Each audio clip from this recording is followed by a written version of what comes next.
आपको दिखाएंगे कल, आज और कल में केंद्रीय मंत्री गिरिराज सिंह से आलोक मेहता जी की खास बातचीत।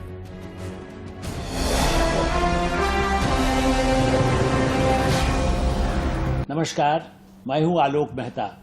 कल, आज और कल कार्यक्रम में आपका स्वागत है।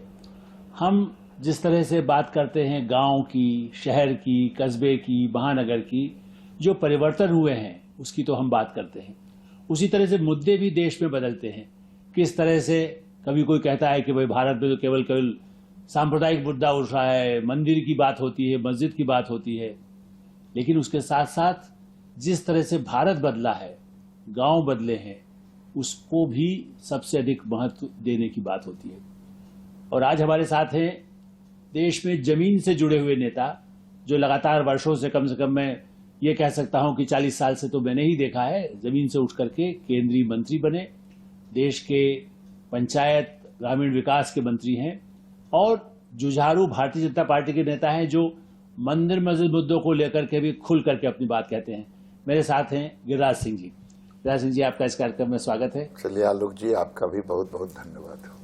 गिरिराज जी, आपसे बातचीत शुरू करें, चूंकि लोग यही कहते हैं कि भाई मोदी सरकार, आप जिसके बड़े अंग हैं, और उसमें विकास के मुद्दे के बजाय क्या यही एक मुद्दा रहेगा कि भाई काशी, मथुरा, अयोध्या तो बनी चुका है, और ऐसी दृष्टि से क्या उन मुद्दे को प्रमुखता आप मानते हैं, या विकास का जो मोदी सरकार का जो अभी तक लगता है, या जो दावा आप भी करते हैं कि हमने गांव को बदला है, आपके लिए वो ज्यादा जरूरी है कि भाई रोज इसी मुद्दे को लेकर के कि विकास की चर्चा कोई न करे, महंगाई की चर्चा न करे और केवल मंदिर की बात करे?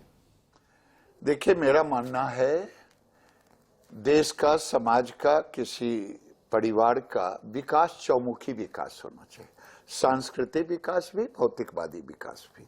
अगर मैं भौतिक विकास को लूं तो जिनको विकास नहीं दिखता है, विदेश में जाकर के इटालियन चश्मा लगा करके बोलते हैं, मैं उनसे कहा 11 लाख करोड़ यहां रेवेन्यू था, आज अगर आप देख लें तो 32 लाख करोड़ का है। ये कहां से आया? 16 लाख करोड़ का यहां बजट था, आज 37 लाख करोड़ का बजट है। ये कहां से आया? ये विकास की गति बढ़ रही है, तभी तो। नहीं, फिर आप क्यों बात करते हैं कि भाई इसकी बात मत करो, मथुरा काशी का पहले उद्धार करो? हमने नहीं बात की, कभी प्रधानमंत्री जी ने नहीं बात की। ये जो बातें, हमने कभी त्रिपुंड लगा के चुनाव में नहीं गया कि मेरा गोत्र दत्तात्रेय है, क्योंकि मेरा गोत्र दुनिया जानता है। जिनको जरूरत है वो इस काम को करते हैं। भारतीय जनता पार्टी ने कभी चुनाव में धर्म का सहारा नहीं लिया। प्राथमिकता नहीं है मथुरा आपके लिए? हमारे लिए भारत की अस्मिता, भारत की सांस्कृतिक गौरव है। काशी, मथुरा, अयोध्या, ये हमारे सांस्कृतिक गौरव है। लेकिन हमने विकास को जिस गति से ले जाने का काम किया है, गांव के चौराहे से लेकर के दिल्ली के किसी भी गली गलियारे से लेकर के इंडिया गेट तक, जिसको बहस करना हो बहस कर सकता है। मैं उम्मीद करता हूं कि लोग बहस करने से भाग जाएंगे, क्योंकि मोदी ने जो काम किया, अब जिस विभाग में मैं हूं उस विभाग में मनरेगा कांग्रेस ने ऐसा काम बनाया कि मनरेगा को राज्यों में बदनाम कर दिया कि ये भ्रष्टाचार कर। लेकिन आप भी पहले, बीजेपी भी उसका विरोध करती थी कुछ मामलों में कि ये लोगों को भ्रमित कर रहे हैं। मैं भ्रमित नहीं, मैंने कहा इसमें ऐसे हैं कि इसको लूप होल्स को रोकना चाहिए। और आज मैं डंके की चोट पे कह सकता हूं, इस विभाग के मंत्री होने के नाते मोदी जी के नेतृत्व में ये विभाग 2014 तक लगभग 1600 करोड़ श्रम दिवस था। और 22-23 में लगभग 2200 करोड़ है। अब देखिए कहां बढ़ गया। अगर आप देखेंगे, बजट देखेंगे तो 2,13,000 करोड़ के लगभग में बराबर। और अभी देखें 8 साल में तुलना करें तो 5,21,000 करोड़ से अधिक है। ये बताता है, वही नहीं, हमने एसेट क्रिएट किया मनरेगा से। उनके समय केवल 153.45 लाख एसेट था, आज देखेंगे 547.62 लाख एसेट है। उस समय डीबीटी नहीं था, यही मैं विरोध करता था। आज 99% उन मजदूरों के खाते में जाता है। कांग्रेस के पूर्व स्वर्गीय प्रधानमंत्री कहते थे हम 1 रुपया भेजते हैं 15 नया पैसा। आज का प्रधानमंत्री कहता है कि हम 1 रुपया भेजते हैं 100% 100 पैसा जाता है। लेकिन राहुल गांधी तो कह रहे हैं कि आप केरोसिन बिछा रहे हैं, आग लगाने की तैयारी कर रहे हैं। राहुल गांधी तो लंदन में जाकर ये बातें कही। राहुल गांधी को भारत से कोई मोह नहीं है। अगर कोई व्यक्ति जब इंडिया से बाहर जाता है, मुझे याद है कि अटल बिहारी वाजपेयी जी संयुक्त राष्ट्र संघ गए थे। संयुक्त राष्ट्र संघ में भारत का प्रतिनिधित्व करने गए थे। वो बीजेपी का प्रतिनिधित्व नहीं करने गए थे, भारत की बात करके आए। और अटल बिहारी वाजपेयी जब विपक्ष के नेता थे, जब युद्ध हुआ था पाकिस्तान के साथ, तो उन्होंने कहा था आज देश एक है, नेता एक है। लेकिन आज क्या है, ये राहुल गांधी की क्या चर्चा करें, जिनको न ज्योग्राफी का ज्ञान है, न दशा का, न दिशा का ज्ञान है। वो क्या बोलते हैं उनको खुद ही ज्ञान नहीं। आप विकास की बात करते हैं, प्रधानमंत्री विकास की बात करते हैं, हर जगह जाके बोलते हैं, साउथ में से लेकर नॉर्थ ईस्ट तक। लेकिन फिर ऐसा क्यों है, कौन ऐसे तत्व हैं जो सांप्रदायिक उसको उन्माद पैदा करने की कोशिश करके इन चीजों की तरफ ध्यान हटा, कहते हैं साहब महंगाई बढ़ रही है, बेरोजगारी बढ़ रही है, इससे हटाने के लिए आप लोग ऐसे मुद्दे लाते हैं जिससे कि मुस्लिम हिंदू सब अलग अलग हो और वो लड़ते रहें ताकि वोट मिले। ये जो लोग करते हैं करें। भाई ओवैसी भी तो आपके सामने है, नेशनल पार्टी आपके सामने है कांग्रेस, और दूसरी तरफ रीजनल पार्टीज है। देखिए ये बात सही है कि आज जो कुछ भी हो रहा है सरकार तो नहीं उसमें भागीदार है। अगर राम मंदिर बना, हमारे एजेंडा में था, हम उसके लिए बलिदान दिए हैं। राम मंदिर भारतीय जनता पार्टी के मैनिफेस्टो में था, राम मंदिर बन गया, कोर्ट ने मुझे दिया। विश्वनाथ के कॉरिडोर को अगर प्रधानमंत्री ने बनाया, वो कोर्ट का मामला नहीं था, विवादित नहीं था। लेकिन मस्जिद का मामला तो उठ गया ना फिर से। मथुरा के मस्जिद का मामला उठ गया जिसकी अभी जरूरत नहीं थी, उस समय दूसरे मुद्दे बहुत है। देखिए मैं अगर सच पूछिए, कांग्रेस के तुष्टीकरण के नीतियों के कारण आज ये रहा। आजादी के बाद अगर पंडित नेहरू, मैं तो धन्यवाद देता हूं सरदार पटेल को जिन्होंने सोमनाथ के मंदिर का जीर्णोद्धार किया, और राजेंद्र बाबू ने जाके पंडित नेहरू के मना करने के बाद भी उन्होंने उसका उद्घाटन किया। अगर उस समय नेहरू ने इन सारे विवादों को मिटा दिए होते, हिंदुओं का हक दे दिए होते, उन्होंने तो 99 में कांग्रेस ने फिर एक विवाद खड़ा कर दिया। वही मैं इस पर आ रहा था कि 91 में तो आप कह दिया गया कि हम इस पर अब कोई आगे बात नहीं होगी, अब बस अयोध्या आपने ले लिया, बाकी ठीक है।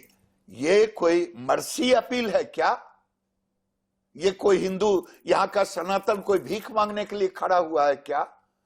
नेहरू ने तुष्टीकरण की राजनीति की। देश का दुर्भाग्य था कि देश के प्रधानमंत्री नेहरू थे। अगर राजेंद्र बाबू राष्ट्रपति थे और सरदार पटेल प्रधानमंत्री होते तो जैसे रियासत एक हो गया, वैसे इन मुगलों के लुटेरों के जो काशी में किया, जो मथुरा में किया, जो हमारे हजारों मंदिरों को चाहे कुतुब मीनार पे किया, जो देश के अन्य भाग में किया, इन आक्रांताओं के चिन्ह को उसी समय मिटा देना चाहिए था। नेहरू ने तुष्टीकरण के लिए कि बाद में वोट लेंगे इसी के नाम पर, आज वही राजनीति हो रही है। नहीं, लेकिन देखिए अब जिस तरह से ओवैसी आए, बिहार में भी थोड़ा उनका प्रवेश हो गया, आप किनको ज्यादा बड़ा खतरा मानते हैं? कांग्रेस पार्टी को खतरा मानते हैं, ओवैसी को मानते हैं, या जो रीजनल? वैसे तो आप पार्टनर भी रहे, लेकिन तेजस्वी यादव है, लालू यादव जेल में है, जाते हैं आते हैं, वो अलग बात है। किससे बड़ा खतरा आप मानते हैं देश के लिए? देखिए, देश को हम खतरा मानते हैं तुष्टीकरण को, जो आज टुकड़े टुकड़े गैंग वोट के लिए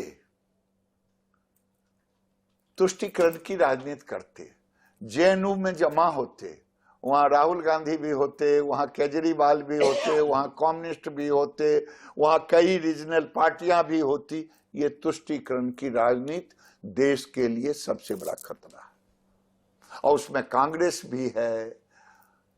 ये जितने लोगों का नाम आपने लिया, ओवैसी का नाम तो मैं चाहता हूं ना लें।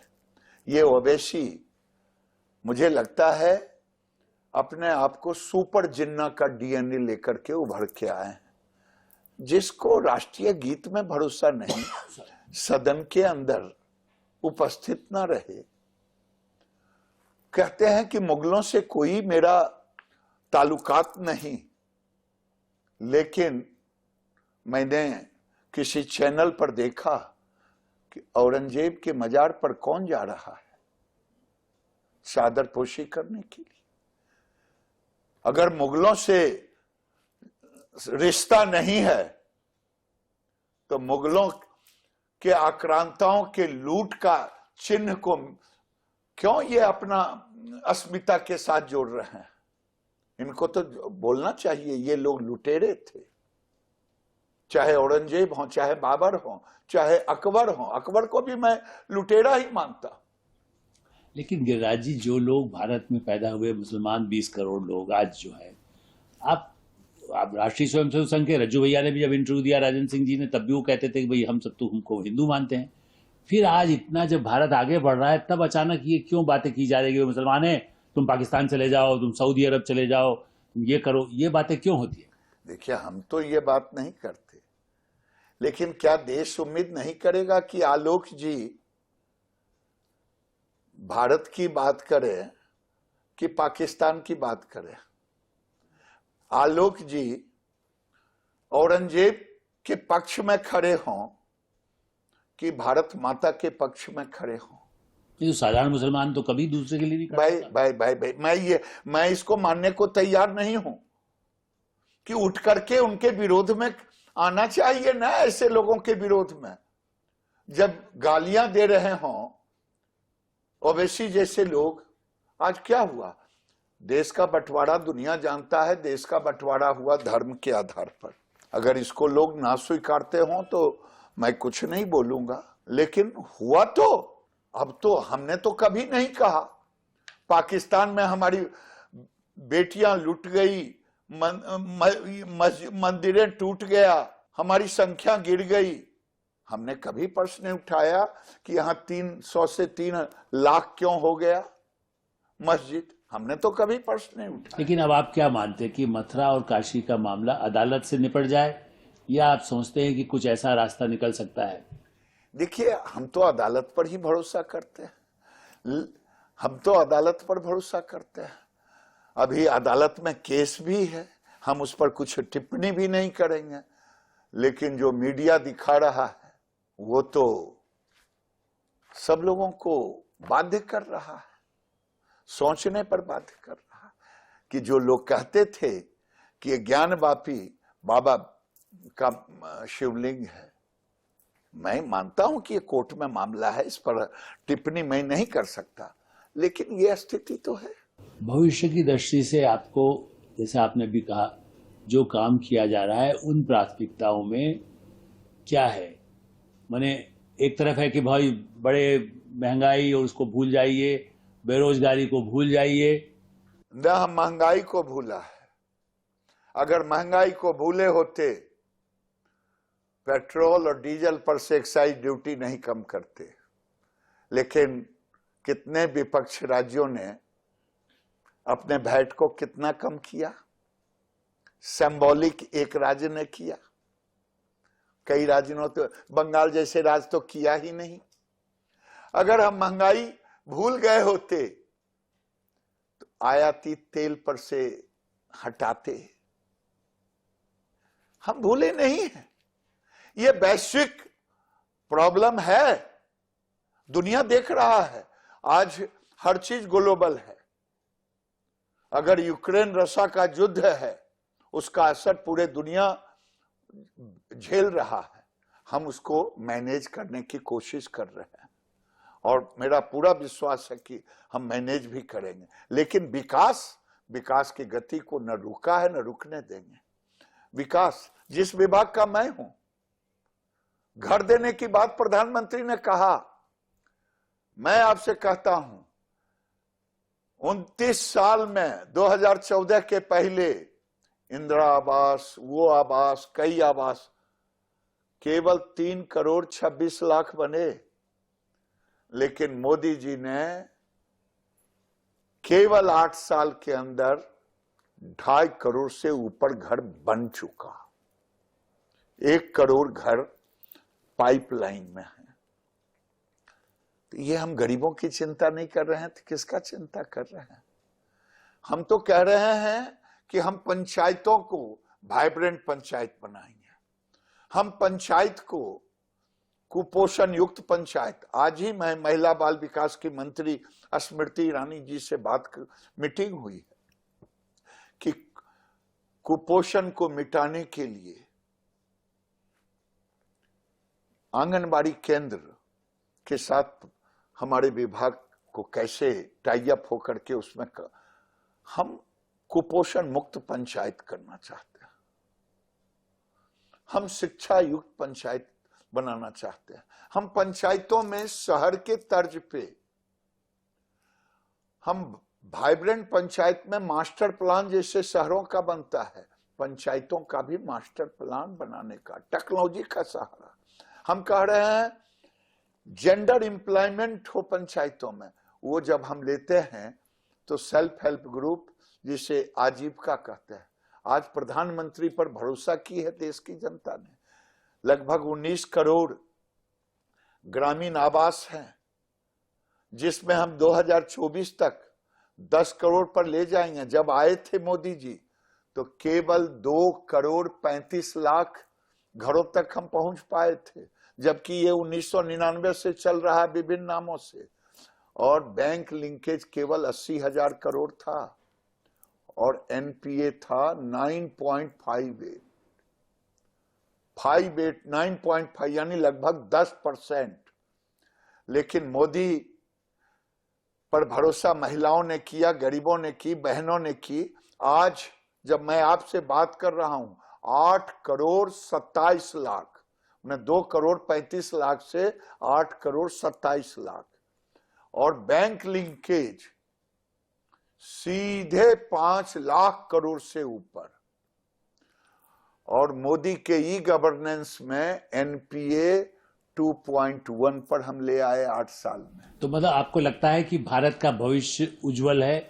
ये सब छोटे छोटे विवाद जो झगड़े बंगाल से लेके और यूपी बिहार किए जाते हैं वो ज्यादा काम नहीं आने वाले हैं? मोदी जी के रहते विकास के रास्ते में जो भी अड़चने आएगा उसको हम हटाएंगे, विकास की गति को रुकने नहीं देंगे।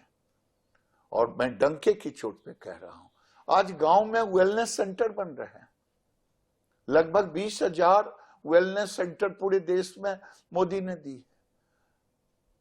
आज मैं गर्व के साथ कह सकता हूं कि देश के विकास को, बिहार के विकास को हम इसलिए चर्चा किए कि पूर्वांचल के विकास के बगैर देश के विकास की बात मोदी ने नहीं की, और बिहार पूर्वांचल का गेटवे है।